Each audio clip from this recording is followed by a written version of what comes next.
começando o quadro Falando com a Doutora, o melhor momento do seu dia. E hoje vamos falar de memória, técnicas de memorização e de como você pode potencializar essa importante função do seu cérebro e conseguir a tão sonhada aprovação no concurso, no vestibular, em provas ou em qualquer outra avaliação que você precisa ser aprovado. Aumenta o volume do seu áudio e presta muita atenção, porque essas dicas podem ser muito valiosas durante o seu processo de estudo. Fiquem ligados! Falando em sonho, você tem um sonho? Um sonho de passar no vestibular, de tirar uma nota alta na prova, passar no concurso público? Então, nós vamos começar por tirar essa expressão sonho da sua cabeça e fazer com que você trabalhe de uma forma mais racional. O estudo, ele não pode ser uma emoção, ele não pode estar ligado à emoção. Porque o sonho, ele é atemporal e intangível. Então, você sonha, mas você não coloca um tempo para aquilo acontecer e ele se torna muitas vezes inatingível. E aumenta a sua ansiedade e te deixa, então, consumido por essa ansiedade de realizar esse sonho que muitas vezes ele ainda não está pronto numa proporção para ser atingido. Então, tire a emoção do seu projeto de estudos.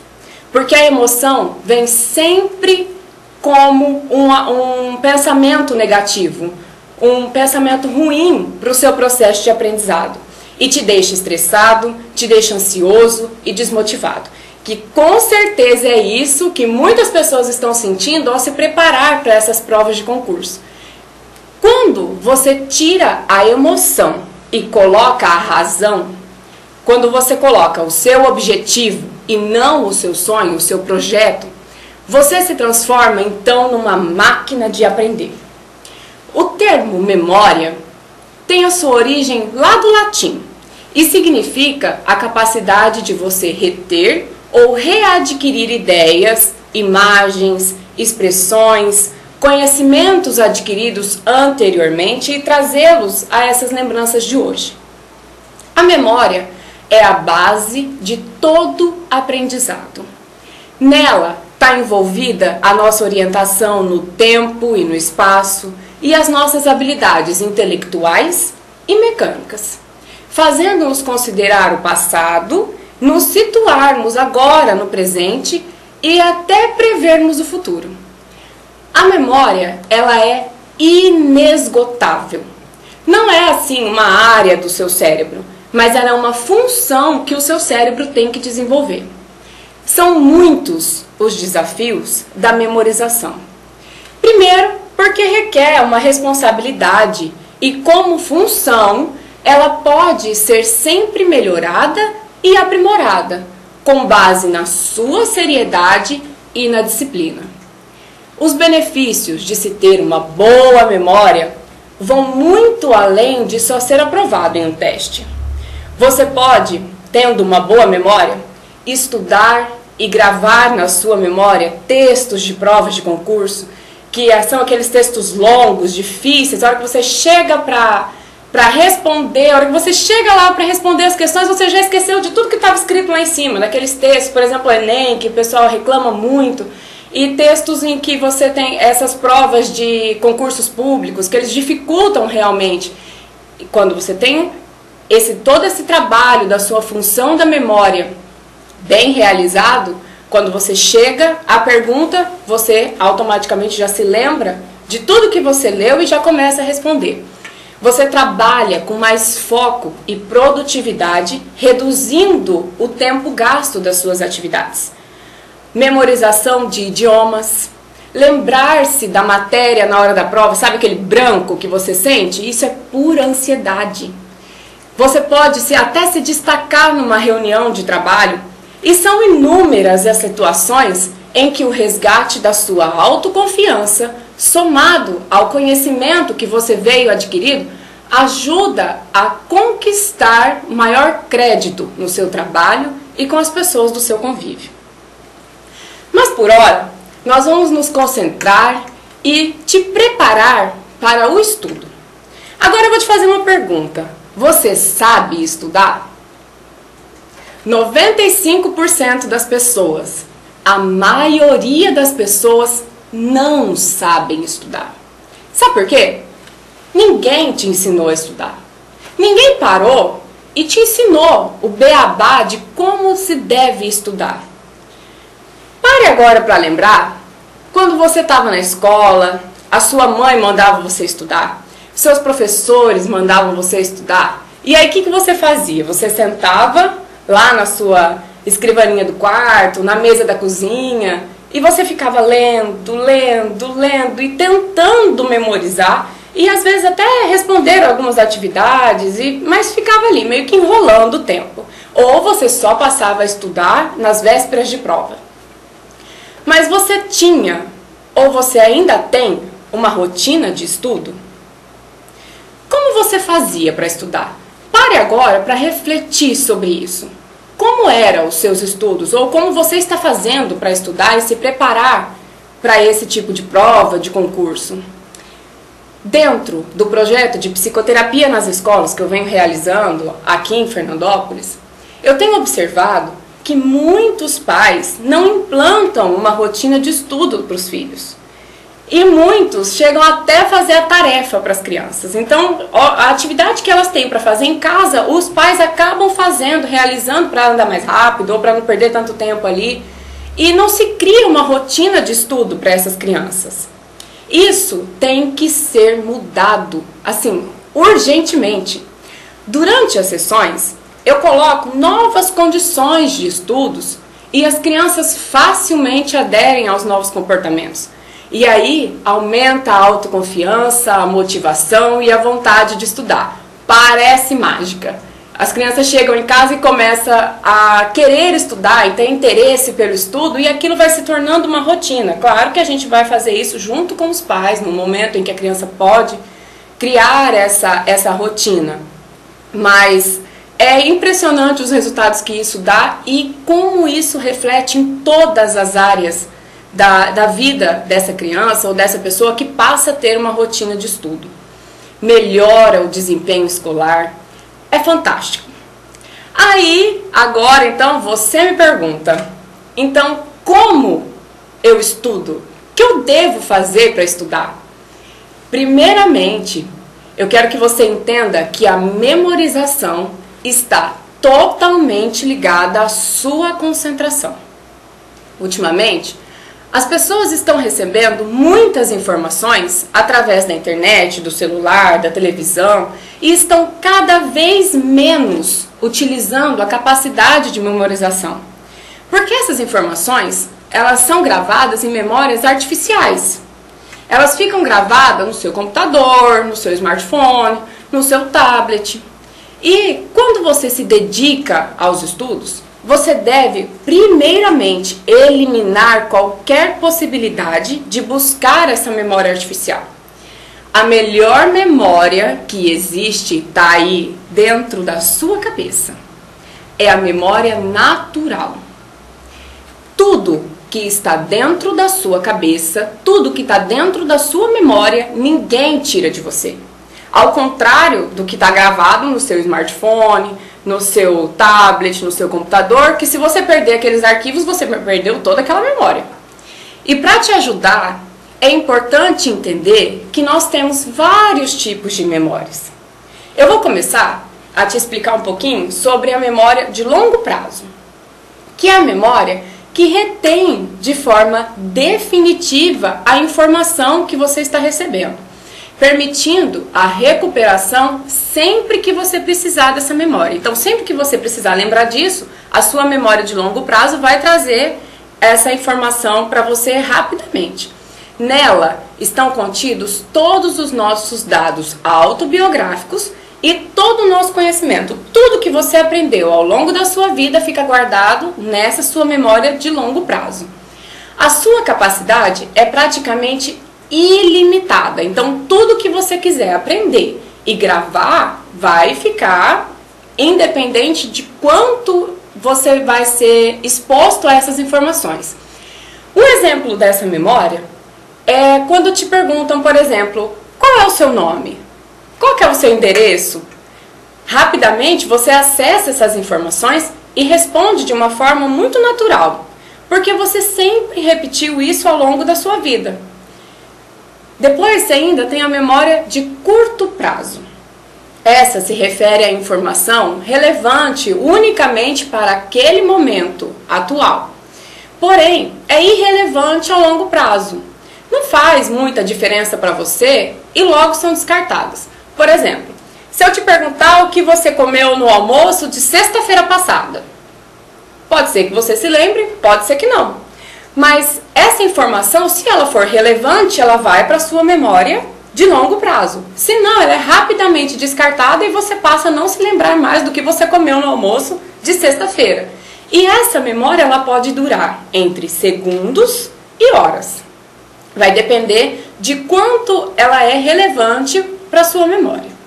Depois nós temos a memória visual e auditiva, que ela guarda as imagens e os sons que você está vendo a longo prazo. A memória de trabalho, que ela também é muito importante e alguns acreditam que ela é uma parte da memória de curto prazo, que atua no momento em que a informação está sendo adquirida e retém essa informação por alguns segundos e então destina para ser guardada por períodos mais longos ou descartada. Então, essa memória de trabalho ela vai avaliar se você vai descartar essa informação ou se você vai guardar ela para você. Quando alguém nos diz, por exemplo, um número de telefone para ser discado, essa informação pode ser guardada se for um número que nos interessará lá no futuro, ou ser prontamente descartada após o uso daquele número. A memória de trabalho, ela pode ainda armazenar dados por via inconsciente. Então, inconscientemente você avalia se aquilo é relevante para você naquele momento ou se você vai precisar daquilo ainda lá no futuro. E agora que você entendeu como essas memórias são armazenadas no seu cérebro, crie agora uma estratégia de estudo que envolva todas essas habilidades. Vamos lá!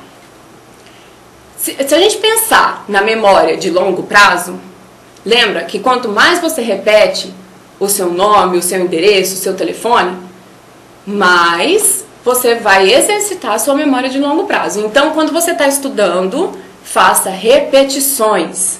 Quanto mais você repetir, fazer e refazer os exercícios, ler os textos, mais você ativa a sua memória de longo prazo.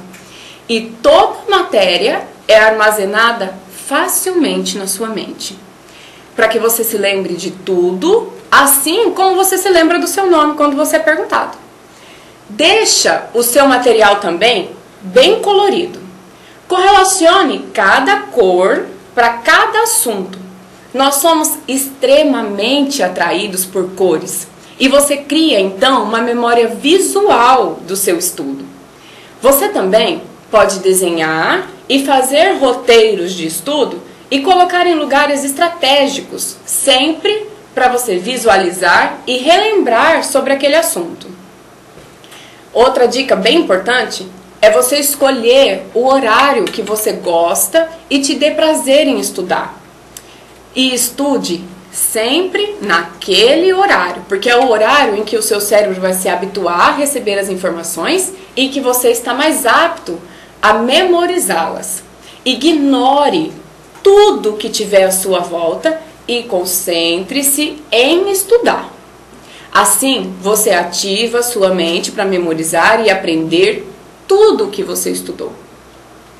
E depois que você fizer toda essa organização para você memorizar e ativar todos esses tipos de memória que a gente viu agora mesmo, você vai precisar traçar um plano de estudo. Como que vai ser isso? Você vai criar um plano de estudo. Que primeiro, você precisa traçar uma meta. Qual que é o seu objetivo? É a prova? É o concurso? É o Enem? É o vestibular? Independente de qual seja a sua meta, o seu objetivo, ele tem que estar bem claro na sua mente. Segundo, quanto tempo você tem de estudo? qual que é o limite, o prazo que você tem para se preparar? Então vamos pensar. Hoje nós estamos em novembro. Você tem uma prova daqui a 3 meses. Então esse é o seu tempo limite, o seu prazo para se preparar. Então você já está começando a criar o seu plano de estudo. Terceiro, qual a estratégia que você vai criar para estudar? Então pense. Separe todo o material que você deve estudar. Organize, crie uma estratégia para cumprir durante esse período que você estipulou para estudar. E uma dica muito válida de psicólogos, que teve um estudo há pouco tempo de psicólogos da Califórnia, e eles dizem que você deve procurar estudar matérias correlacionadas. Não só uma matéria, mas tudo que diz respeito ao mesmo contexto. Um exemplo, você está estudando direito constitucional. Então, correlacione o direito constitucional ao direito penal e ao direito civil. Assim, o seu cérebro assimila melhor as informações, porque você começa a contestar as informações que você está recebendo. E aí, o seu cérebro se abre melhor e você consegue memorizar tudo aquilo que você está estudando. Quarto, tenha um plano de ação. Quando você vai começar? Então, comece a excluir tudo que te atrapalha e tome realmente uma atitude de estudo. Agora, eu vou te dar algumas dicas para que, além de você estudar, ter o seu plano de estudo e realmente seguir uma rotina de estudo, para que você possa se sair muito bem na execução da prova. Porque também muitas pessoas reclamam que eu estudo, eu sei tudo, e aí chega na hora de fazer a prova, me dá um branco, eu estou muito ansiosa, eu tenho náuseas, eu tenho dor de cabeça, eu tenho diarreia, e chega na hora de fazer a prova, dá um branco danado e não lembra de nada. Então, no momento da prova, você tem que estar muito bem. Por isso que lá no comecinho eu falei para você, tira o sonho e vai como um objetivo. Porque você tem que tratar o seu plano de estudo friamente, tudo calculado. Porque a partir do momento que você trata como um sonho, a sua ansiedade sobe. E você não está tão preparado para aquilo, porque é o seu sonho que está sendo ali avaliado, não o seu plano, o seu projeto. E quando você trata disso como um projeto, as coisas melhoram muito e a sua ansiedade também diminui. Então, primeira coisa importante que você tire do seu vocabulário 2 palavras: o não e esquecer.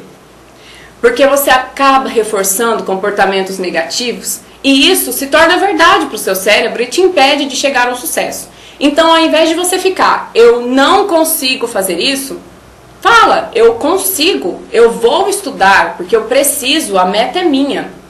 E esquecer. Então, cada vez que você fala esquecer, o seu cérebro esquece. Então, não coloque, por exemplo, no seu estudo, eu não posso esquecer disso. Não, eu preciso me lembrar disso, ou eu vou me lembrar. Então, essas 2 palavras, elas têm que sair do seu vocabulário agora. Dormir bem, em média 8 horas, porque é durante o sono profundo que o cérebro se desconecta dos sentidos e começa a processar e revisar, armazenar tudo que você estudou na sua memória. Então, dormir é imprescindível. Tem que dormir bem. A insônia leva a um estado de fadiga crônica e prejudica a habilidade de se concentrar e armazenar as informações. Outra dica importante é você fazer resumos. Porque sempre que você faz o resumo, você ativa a sua memória curta e começa a programar a sua memória longa.